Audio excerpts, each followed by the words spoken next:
Praise God. Isang magandang umaga po sa inyong lahat. At narito po tayo upang tayo magpuri, magbigay ng pagsamba sa ating Panginoon. Amen. At inaanyayahan ko po kayong lahat, inaanyayahan ko po na tayo po ay makiisa sa gagawin nating pagsamba para sa ating Panginoon. Dahil ito po yung araw, ito po yung oras na ibinigay sa atin ng ating Panginoon na siya'y ating purihin, na siya'y ating pasalamatan, na siya'y ating sapahin sa Espiritu at sa katotohanan. Amen? Hallelujah! Isang papalakpakan natin ang ating Panginoon. Hallelujah! Praise God! Praise God! Sabi ko sa awit 145, 1-5, ang kadakilaan ng Diyos ko at hari, aking ihahayag. Di ako titigil magpakailanman at magpasalamat. Aking pupurihin, pasasalamatan siya araw-araw. Di ako titigil ng pasasalamat magpakailanman. Dakila si Yahweh at karapat-dapat na siya'y purihin. Ang kadakilaan niya ay mahirap nating unawain. Sa alinmang lahi, ang iyong ginawa ay mapupurihan. Ihahayag nila ang mga gawa mong makapangyarihan. Ang karangalan mo at pagkadakila ipapamalita at isasaysay ko ang mga gawa mo na kahanga-hanga. Purihin ang Diyos. Praise God! Hallelujah! At patuloy natin siyang awitan, papurihan, ngayong umaga ito. Hallelujah! Praise God!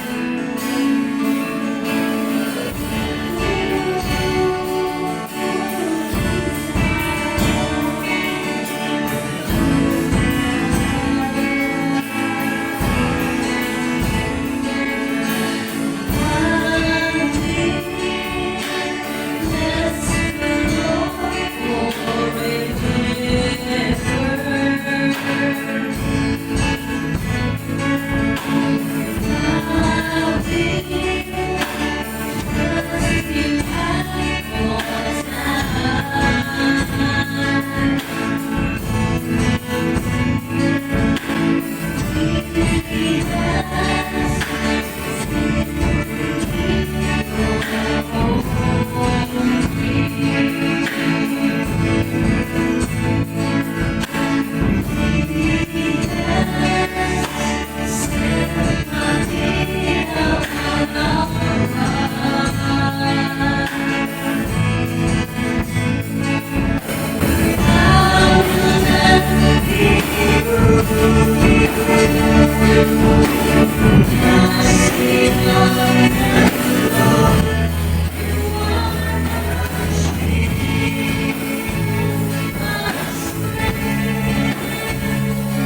patuloy tayong sumamba sa ating Panginoon.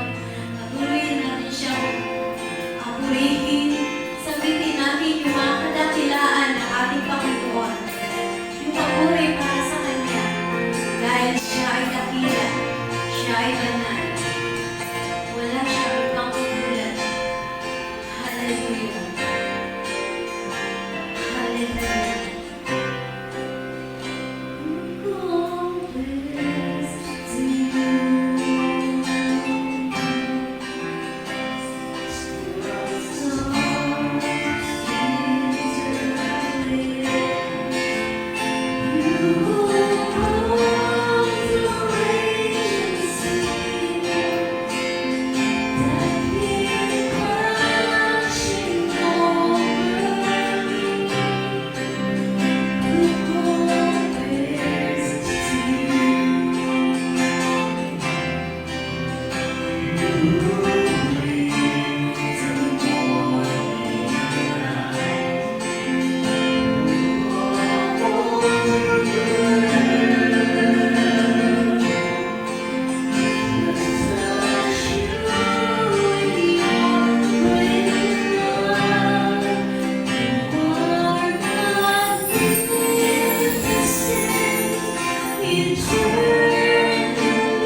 Magandang umaga po sa inyong lahat mga kapatid. Purihin ang ating Panginoong Diyos sapagkat sa araw na ito tayo ay malayang makapag-aaral, makapagpubulay ng kanyang mga salita.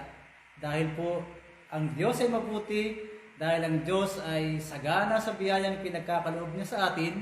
Kaya po tayo, hindi man tayo magkakasama ngayon sa bahay-sambahan, ay nagagawa pa rin po natin magsama-sama sa pamamagitan po ng social media na ang ating Diyos ay ating mapaglingkuran at mapag-aralan po natin ang kanyang mga salita.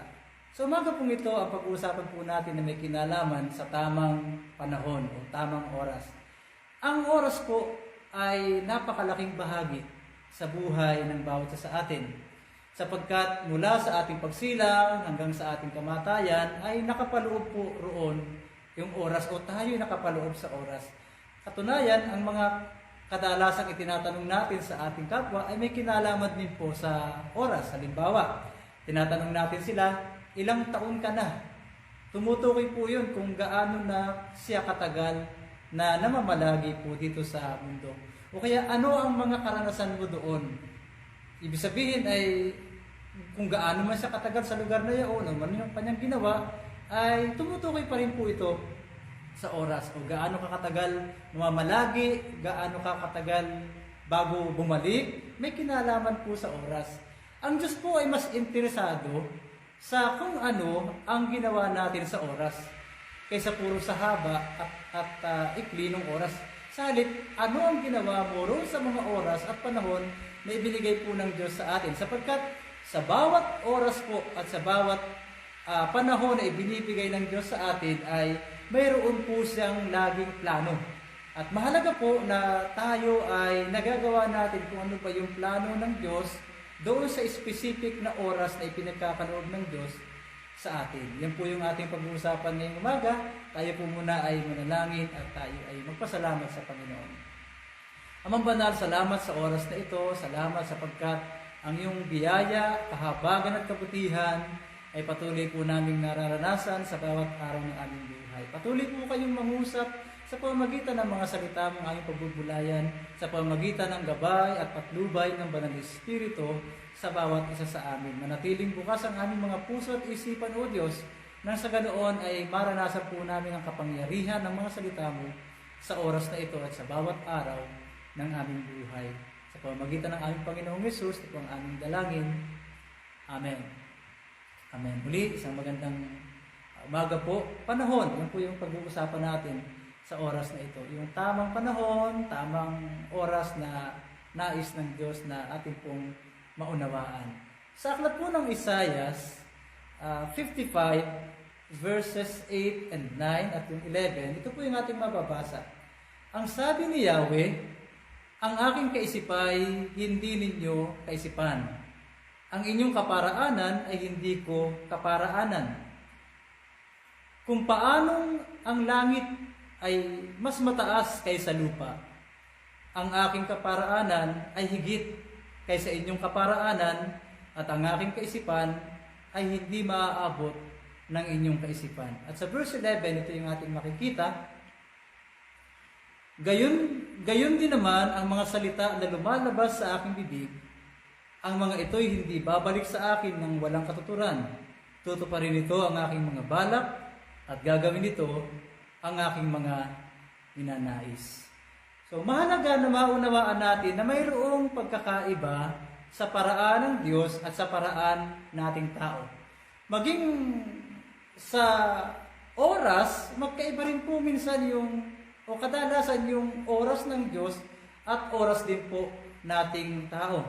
Minsan pag tayo ay nananalangin sa Panginoon at may hinihiling tayo sa Diyos, gusto natin ay makamtan agad natin ay yung ating hinihiling sa Panginoon. Subalit, tingnan natin sa ganitong kaayusan na sinasabi, ang isip natin ay hindi katulad ng isip ng Diyos. Ang paraan ng Diyos ay hindi katulad ng paraan natin. Kaya minsan, kaya hindi pa natin tinatanggap yung mga hinihiling natin sa Panginoon, ay dahil baka hindi pa ito yung tamang panahon para sa atin. Hindi ibig sabihin na pagka parang walang ginagawa ang Diyos ay wala nga siyang ginagawa. Hindi po. Minsan parang hindi gumagawa ang Diyos sa tingin natin sapagkat hindi pa yun ang panahon ng Diyos para siya ay gumawa para sa atin. Katulad po nung ating binasang talata. Subalit pag dumating na yung tamang oras na ang Diyos ay gagawa para sa atin at yung tamang pagkakataon sa atin, makikita po natin yung katugunan ng ating mga hinihiling at ng ating mga panalangin sa ating Panginoon. Isang halimbawa po nito, na ang Panginoong Hesus ay dumalo roon sa kasalan sa lugar ng Kana, ay naubusan ng alak yung lalaki ikinakasal. At ang sabi ng kanyang ina sa Panginoong Hesus ay, wala na silang alak. Ano po ang sagot ng Panginoong Hesus sa kanya? Sabi niya, Ginang, wag mo akong pangunahan, hindi pa dumarating ang aking oras. So, maging ang Panginoong Hesus, napaka-specific niya pagdating po sa tamang panahon o sa tamang oras. Ang Diyos ay may dahilan kung bakit nanonood ka ng mensaheng ito ngayon.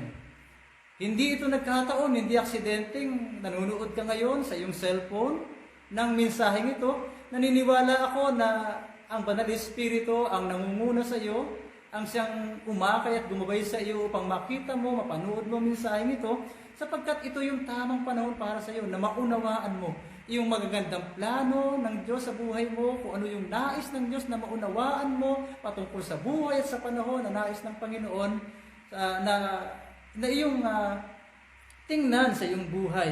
Mahalaga po na pag ang Diyos ay gumagawa na, sumabay rin po tayong gumawa.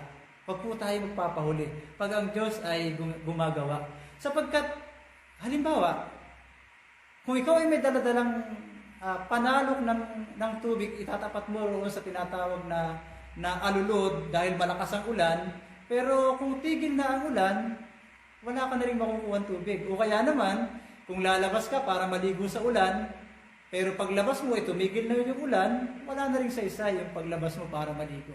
Ganon din po. Ang Diyos ay mayroong plano sa bawat oras na binibigyan niya sa atin. Mayroon siyang gagawin sa bawat oras at panahon na binibigyan niya sa atin. Kaya pag tayo nahuli, pag hindi natin nakita yung tamang panahon ng pagkilos ng Diyos sa atin, wala na rin po yung saysay.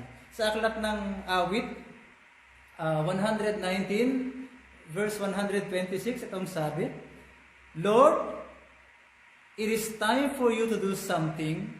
The people do what is against your teaching. Panahon na, O Yahweh, upang ikaw ay kumilos. Nilalabag na ng tao ang bigay mong mga utos. Ang gusto kong bigyan ng pansin dito sa talatang ito ay yung salitang, Lord, it is time for you to do something. Ang sabi po ng manunulat sa bahagi ito ng kasulatan, ang Diyos ay talagang gumagawa. Depende sa mga panahon, depende sa mga sitwasyon ng buhay ng bawat tao. Sa pagkakataong ito ay dahil ang mga tao ay lumalabag na sa kautusan ng Panginoon, kaya ang panalangin ng manunulat ay, Panginoon, ito na yung panahon upang ikaw ay gumawa. Naniniwala ako sa oras na ito yung panahon ng Diyos para sa gumawa sa buhay ng bawat isa sa atin. Hindi nagkataon na nakita mo ang mensaheng ito, ito yung takdang panahon, this is the right time na ibinigay ng Diyos para sa iyo, at tayo ay mag-aral, magkasama na ang salita ng Diyos ay patuloy na makagawa sa buhay ng bawat isa sa atin. Kung ikaw ay isang Kristiyano na nalulupaypay sa iyong pananampalataya, ito yung panahon ng iyong pagpapanibagong sigla. Ito yung panahon ng pagtanggap mo ng mga pagpapala at ng pabor ng ating Diyos sa buhay mo. Maraming mga gandang bagay na nais ipakita at ipaunawa ang Diyos sa iyo sa oras na ito. Kaya manatili po tayo na magkakasama, na nag-aaral ng salita ng Diyos, sapagkat ang Diyos ay may gagawin, may ipapaunawa siya sa atin sa oras na ito. Ang una, na nais ang ipaunawa sa atin, ang Diyos hindi pangkaraniwan. Pagdating sa oras, ang Diyos ay hindi pangkaraniwan. Nakatulad natin. Bakit? Dahil hindi siya nagmamadali, ngunit hindi rin naman siya nahuhuli kahit kailan. So hindi pangkaraniwan ang Diyos. Hindi siya nagmamadali, subalit hindi naman siya nahuhuli. God will never come late into any situation of our lives. Minsan sinasabi natin, Panginoon, yung hinihiling ko po sa iyong himala, sa buhay ko, sa buhay ng pamilya ko, sa buhay ng aming mga mahal sa buhay, ay parang nahuhuli. Naalala niyo ba si Lazaro nung siya namatay? Bago namatay si Lazaro, nagpasabi na si Maria at si Martha sa Panginoong Hesus na may sakit si Lazaro na kanyang kaibigan. Subalit, hindi nagmadali ang Panginoon. Lumipas pa yung ilang araw at nang dumating ang Panginoon doon ay nakalibing na si Lazaro. Para bang kung titingnan natin, nahuli ang Panginoon. Pero hindi. Kasi may magandang plano ang Diyos sa buhay ni Lazaro, sa buhay ni Martha at ni Maria at ng mga taong nandoon. At alam natin yung buong kasaysayan, binuhay ng Diyos, ng Panginoong Hesus, si Lazaro mula sa libingan at lalong naniwala, nanampalataya ang mga tao doon dahil sa ginawa ng ating Panginoon. So hindi kailanman nahuli ang Panginoon sa kanyang panahon. Katulad na binasa natin kanina, iba ang isip ng Diyos sa atin, iba ang paraan ng Diyos sa ating kaparaanan. Kahit nga ang salita ng Diyos, sinabi doon, hindi ito babalik ng walang kabuluhan. Minsan nakakala natin, walang saysay yung mga pangangaral ng salita ng Diyos dahil parang walang bunga, walang epekto, pero hindi. Salita yan ng Panginoon. Sa tamang panahon, magbubunga ng maganda ang salita ng Diyos dahil yun ay pangako niya sa bawat isa sa atin. So hindi kailanman nahuhuli ang Diyos sa kanyang timing sa buhay ng bawat isa sa atin. Minsan ay akala natin hindi sumasagot ang Diyos sa ating panalangin, hindi kumikilos ang Diyos, hindi gumagawa ang Diyos, pero kumikilos ang Diyos, gumagawa ang Diyos. Baka hindi pa lamang yun yung tamang panahon. Kaya nga mahalaga, makita natin, makilala natin kailan yung tamang panahon ng Diyos sa buhay ng bawat isa. At pag nakita natin yun ang tamang panahon, huwag tayo magpapahuli, sumabay tayo sa pagkilos at paggawa ng Panginoon. Ngayong araw na ito yung tamang panahon upang maranasan natin ang kapangyarihan ng Diyos sa ating buhay na magdudulot sa atin ng kasiglahan, sa ating pananampalataya at ng lalo pang marugdog na pagnanais na maunawaan natin ang kabuuan ng kanyang plano sa ating buhay at makalakad tayo ng naaayon doon. Sa aklat ng Ecclesiastes, sa chapter 3, may binabanggit doon ang mga ngaral. Ang sabi doon ay, to everything there is a season and a time to every purpose under the heaven. So, pag itutuloy natin, a time to be born, a time to die, a time to plant, a time to, etc., etc. Marami pang sinasabi doon. Ang ibig sabihin lamang, sa lahat ng bagay, mayroong inilaan ang Panginoon na panahon. Pangalawa, dapat nating maunawaan na ang lahat ng plano ng Diyos ay may tiyak na panahon. Ang lahat ng plano ng Diyos ay may tiyak na panahon. Kung humihiling ka sa Diyos, mayroong tiyak na panahon para tugunin ng Diyos ang iyong kahilingan. Kung humihiling ka sa Diyos ng pagpapala, mayroong tiyak na panahon at oras ang Diyos upang ikaw ay pagpalain. Tingnan po natin si Joseph.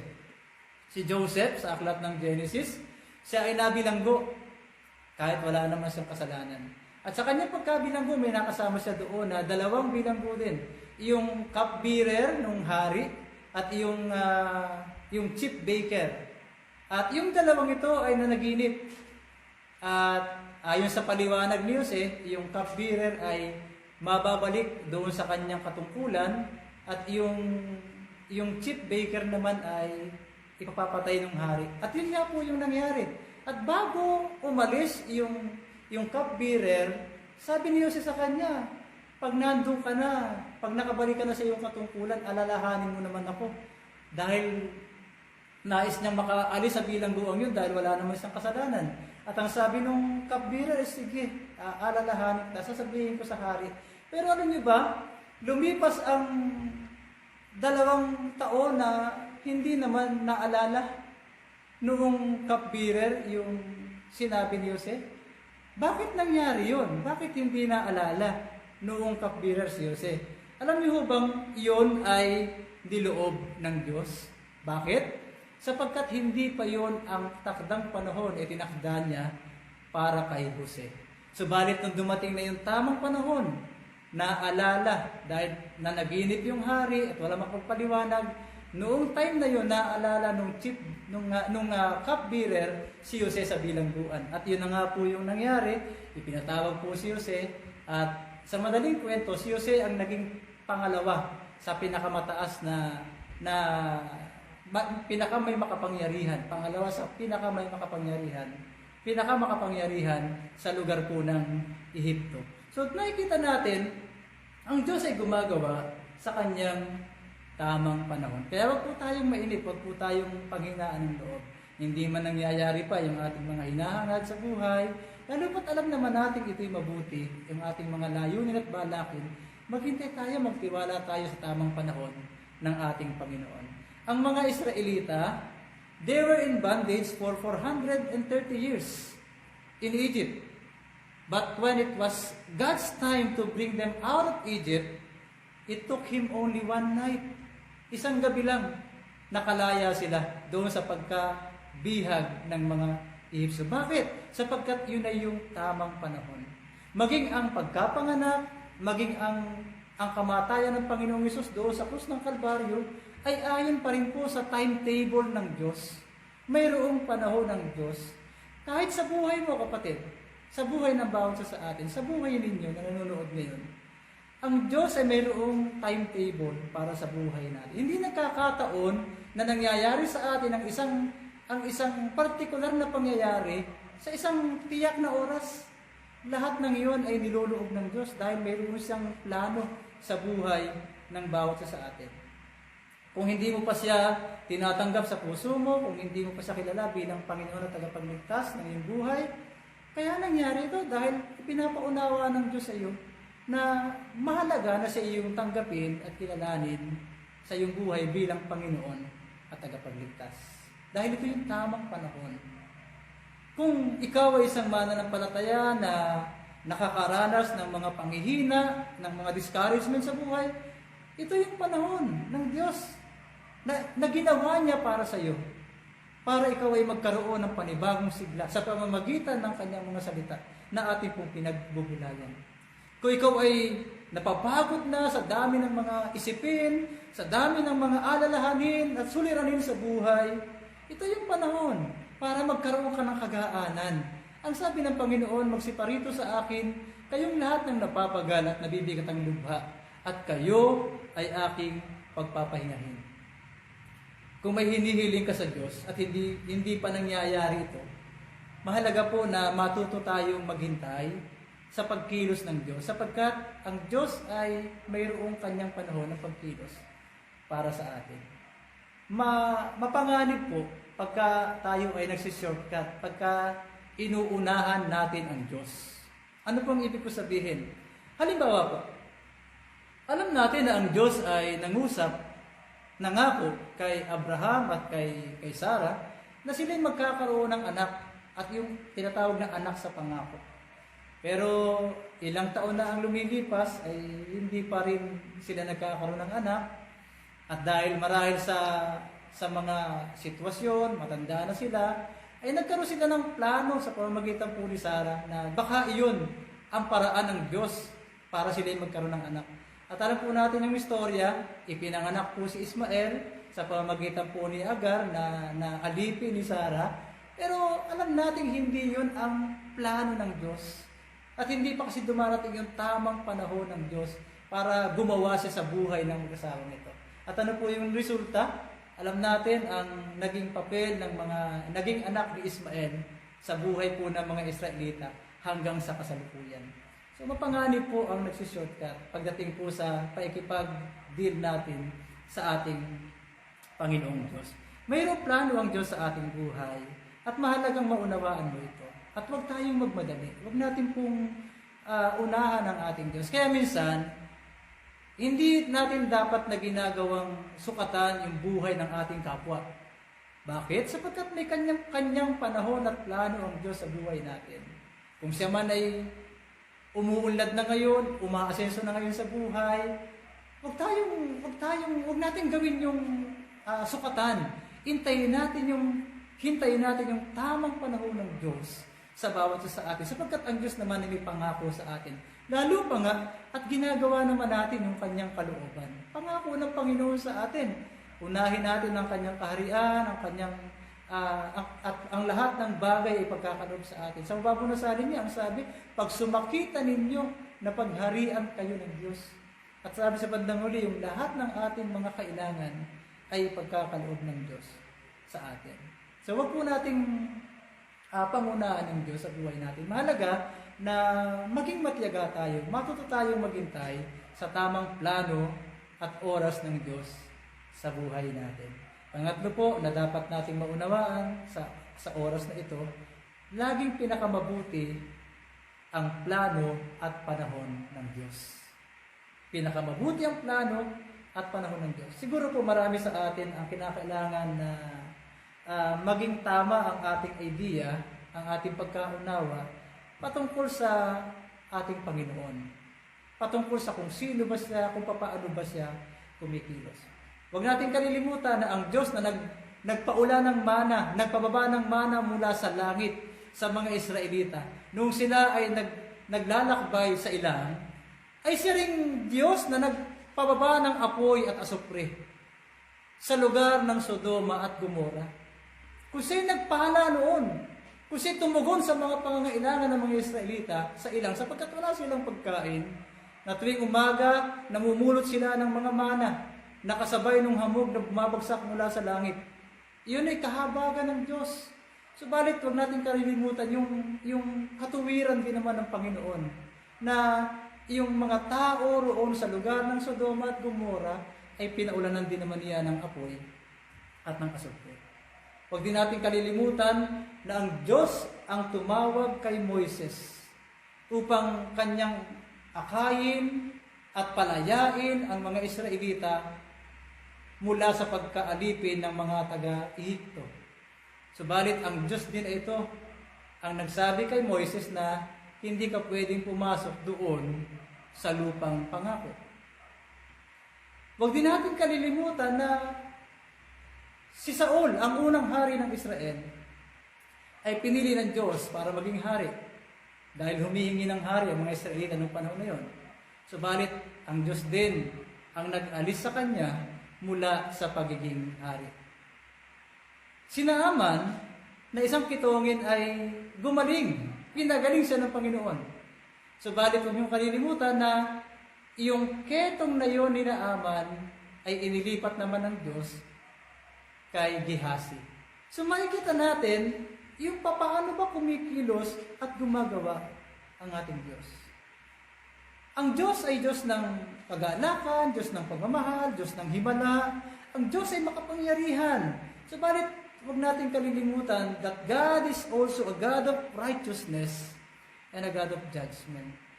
So mahalaga po yung timing sa ating pong buhay. So, pagka hindi pa nangyayari, huwag nating pangungunahan ang ating Panginoon. Dahil totoo, mayaman siya sa habag at awa, pero ang Diyos din ay Diyos ng katarungan. Siya rin ay nagpaparusa sa mga tao na dumidisiplina sa mga tao na kanyang itinuturing din naman na anak. Yan po yung sinasabi ng salita ng ating Panginoon. Mayroong awit, sabi, we have a right love at the wrong time. Maraming Kristiyano ganon, gumagawa ng maling bagay sa tamang oras. O kaya naman ay tamang bagay sa maling oras, maling panahon. Parehas din po yun. Mahalaga makita natin yung timing, yung panahon ng ating Panginoon. Pagka binago natin yung ating kalalagayan, kapag binago natin yung ating posisyon, babaguhin ng Diyos yung ating sitwasyon. Minsan, kaya hindi natin tinatanggap yung mga dapat ay ibinibigay na ng Diyos sa atin. Baka mayroong nais ang Diyos sa ating buhay na baguhin natin. Kaya nga, pag binago natin yung ating mga posisyon sa buhay, naniniwala ako, babaguhin din ng Diyos yung ating sitwasyon sa ating buhay. Halimbawa po, sa aklat po ng Ikalawang Kronika, 7:14, sabi ganito, ngunit kung ang bayang ito na nagtataglay ng aking karangalan ay magpapakumbaba, mananalangin. Hahanapin ako at tatalikuran ng kanilang kasamaan.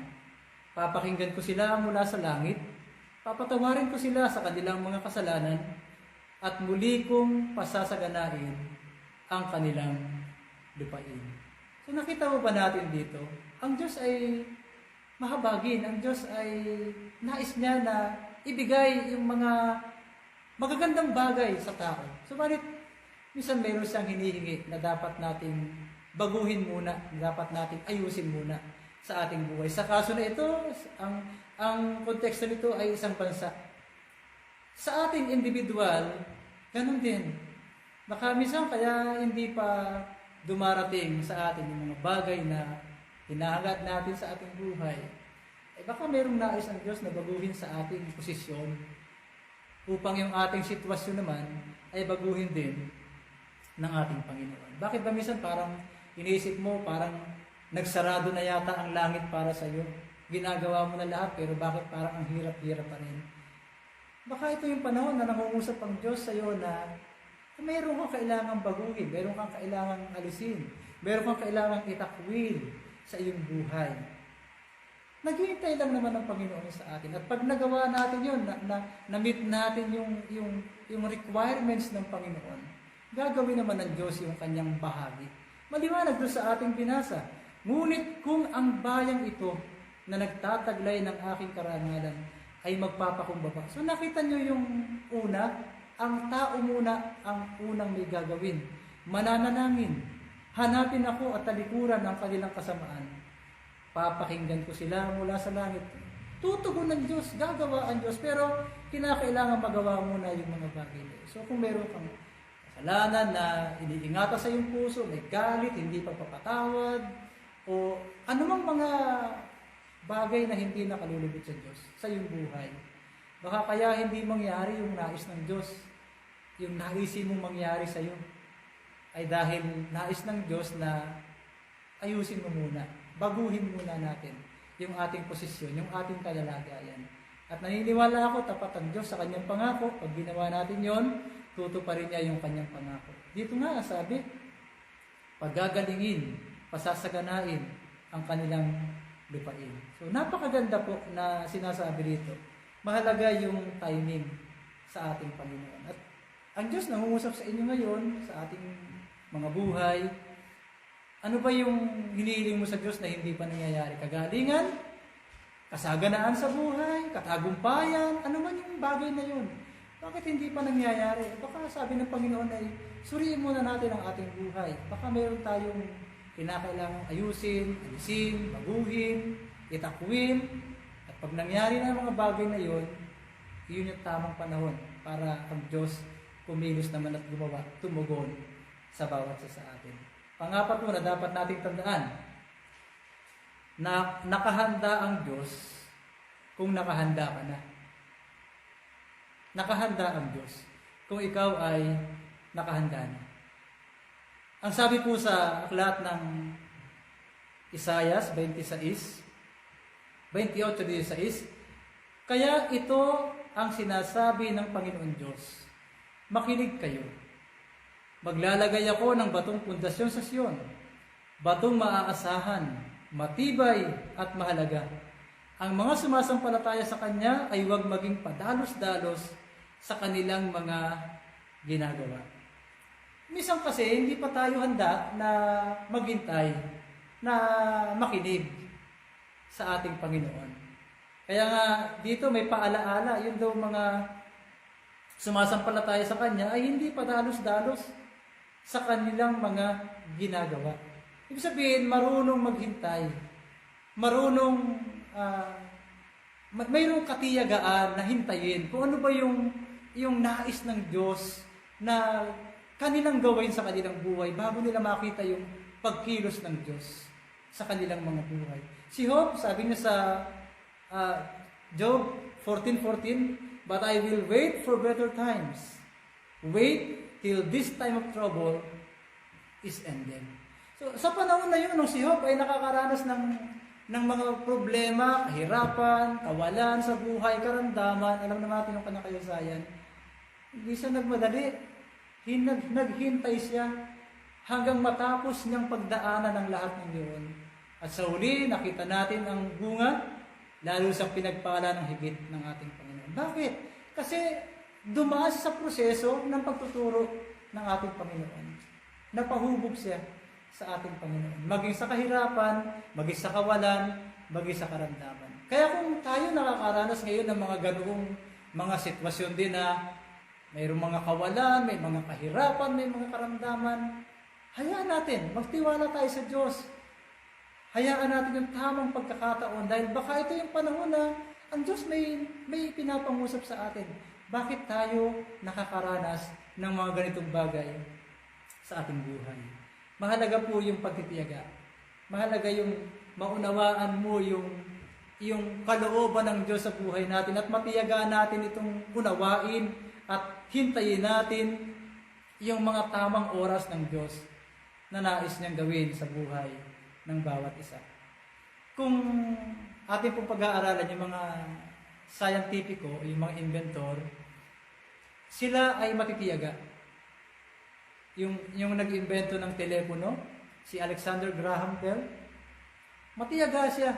Gaano karami yung parts ng unang telepono, pero matiyaga siya. At hindi agad naging matagumpay yun bago niya nagawa yung telepono. Yung mga inventor, ganun din. Yung si Westinghouse, yung unang nag-invento ng air brake.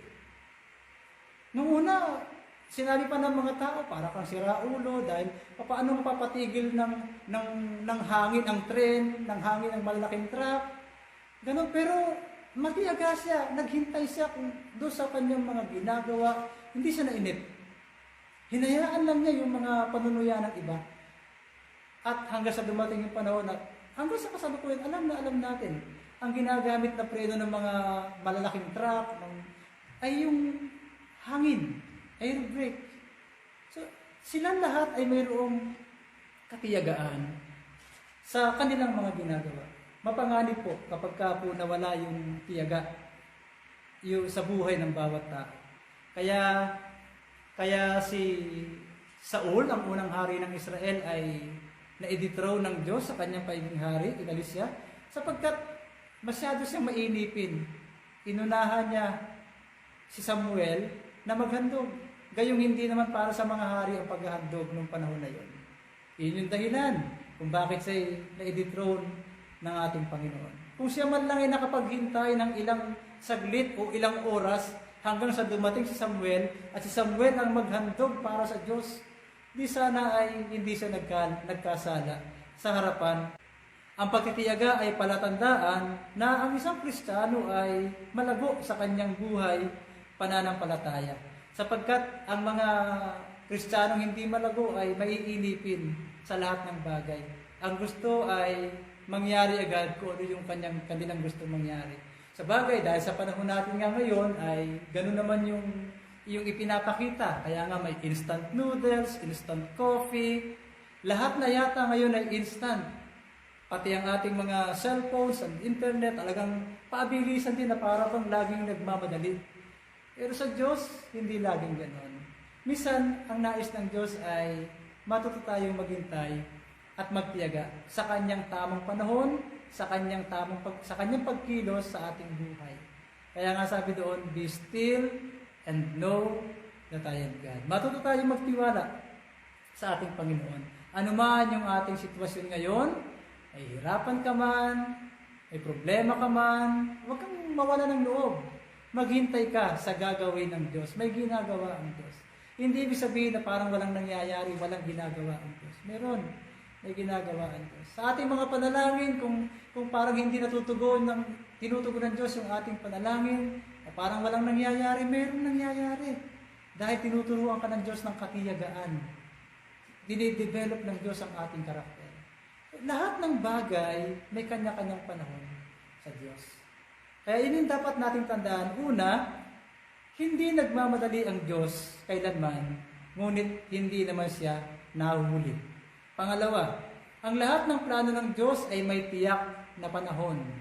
Pangatlo na dapat nating tinatandaan, laging pinakamabuti ang plano at panahon ng Diyos sa buhay natin. At yung panghuli, nakahanda ang Diyos kung nakahanda ka na. Kaya kung nais mo ang Diyos ay makagawa sa buhay mo, sa pamilya mo, kung nakahanda ka na, ang Diyos lalong nakahanda na pagpalain ka. Lalong nakahanda na tulungan ka sa lahat ng iyong mga pangarap sa buhay.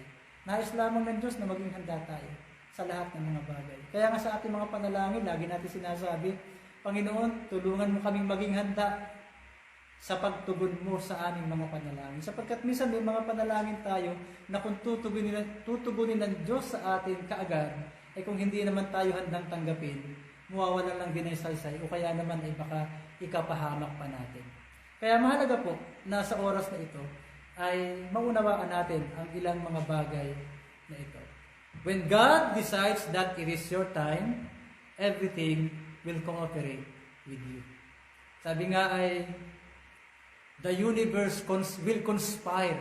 Sabi nga, talagang lahat ng bagay magsasama-sama para mangyari, maglalakip-lakip, para mangyari yung kalooban ng Diyos sa atin. Maging yung mga taong against sa iyo, magiging kaibigan mo kapag ito na yung takdang panahon ng Diyos para sa iyo. Naniniwala ako, higit sa lahat, ito yung panahon na patuloy na hanapin mo ang Diyos. Lalo mong pagsikapan na hanapin mo ang Diyos sa iyong buhay. Unawain mo ang kanyang kalooban. Kung ikaw ay may mga bigatin, pasanin sa buhay, yung panahon para dalhin mo sa Panginoon, idulog mo sa Panginoon. Nag-aanyaya ang Panginoon, yung lahat ng nahihirapan, nabibigatan, lumapit sa Kanya at Kanyang pagpapahingahin. Salamat sa Panginoon sa Kanyang mga salita. Huwag nating hayaan na manakawan tayo. Sabi sa Juan 10:10, ang kaaway ay naparito para magnakaw at pumatay. Subalit ang Panginoon ay naparito upang bigyan tayo ng buhay at ng kasaganaan ito. So yung mga oras na ipinagkakaloob sa atin, huwag natin sasayangin. Hayaan natin na sa bawat oras ng buhay natin, makita natin ang Diyos, makita natin paano kumikilos ang Diyos, makita natin ang mga pagtuturo ng Diyos, makita natin yung pagtugon ng Diyos sa ating buhay. Salamat sa Panginoon at ako po yung maasa sa oras na ito, nagdulot ito sa atin ng kaunawaan, ng kaliwanagan, patungkol sa papaano kumikilos at gumagawa ang Diyos sa buhay ng bawat isa sa atin. Matuto po tayong maghintay sa tamang panahon ng ating Panginoon. At yung tamang panahon ng Diyos na yun, walang sino man makakahadlang. Kung nais ng Diyos, yung panahon na yun, ikaw ipagpalain. Kahit sino pa, walang makakahadlang upang ikaw ipagpalain ng ating Panginoon. Purihin ang ating Diyos. Huwag nating sayangin ang ating panahon sa mga bagay na hindi nakalulugod sa ating Diyos. Kung ikaw ay hindi pa nananampalataya sa Panginoon, ito yung tamang panahon upang isuko mo ang iyong buhay sa Panginoon Diyos. Tanggapin mo siya bilang iyong Panginoon at tagapagligtas. Hindi nagkataon lang na nakita mo mensahe ito sa iyong cellphone. Niloob ito ng Diyos. Ito yung tamang panahon at tamang plano ng Diyos sa buhay mo.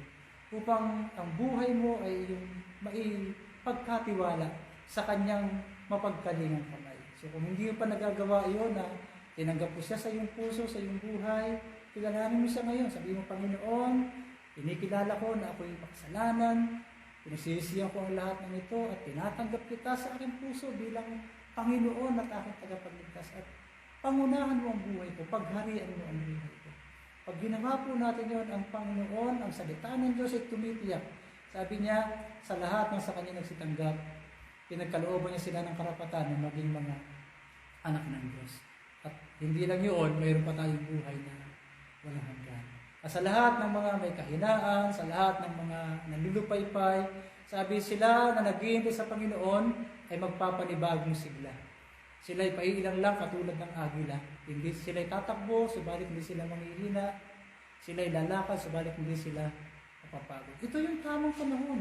Kung nakakaranas ka ng ganoong panghihina sa iyong buhay, pananampalataya, bakit hindi ka lumapit sa Diyos sa oras na ito? Hindi bukas, hindi sa isang araw. Ngayon, ang tamang panahon na ipag-ugnay ka sa Panginoon, tatagpuin mo ang Panginoon sa oras na ito. Siya'y naghihintay. Nais niya na gumawa sa buhay mo sa oras na ito. Tayo kong manalangin.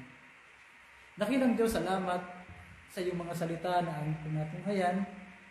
Tunay o Diyos na iba ang iyong pamamaraan sa aming pamamaraan. Iba yung panahon mo sa aming panahon. Tulungan mo po kami na maging matiyaga, na maghintay sa iyo, sa iyong mga ginagawa, sa iyong mga pagpaplano.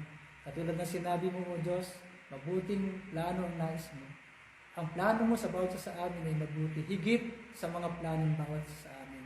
Kaya nga po sa oras na ito, o Diyos, patuloy kang gumawa at kumilos sa puso ng bawat isa. Ang mga nagnanais na ikaw ay lubos na makilala sa kanilang mga buhay, Panginoon, magpakahayag po kayo sa kanila. Sa mga nagnanais ng kalakasan, sa mga nagnanais ng kagalingan, Panginoon Diyos, kayo po ang siyang umabot sa kanila. Sa mga may pangangailangan, O Diyos, abutin mo rin po sila. Alam namin, Panginoon, walang bagay na mahirap sa iyo sapagkat ikaw ang Diyos na makapangyarihan sa lahat. Patuloy kang magturo, patuloy kang umaliw, Panginoon, sa bawat isa sa amin sa pamamagitan po ng iyong mga salita. Sa pangalan ng aming Panginoon Jesus. Amen. Amen. Magandang umaga po sa inyong lahat. Pagpalain tayong lahat ng ating Panginoon.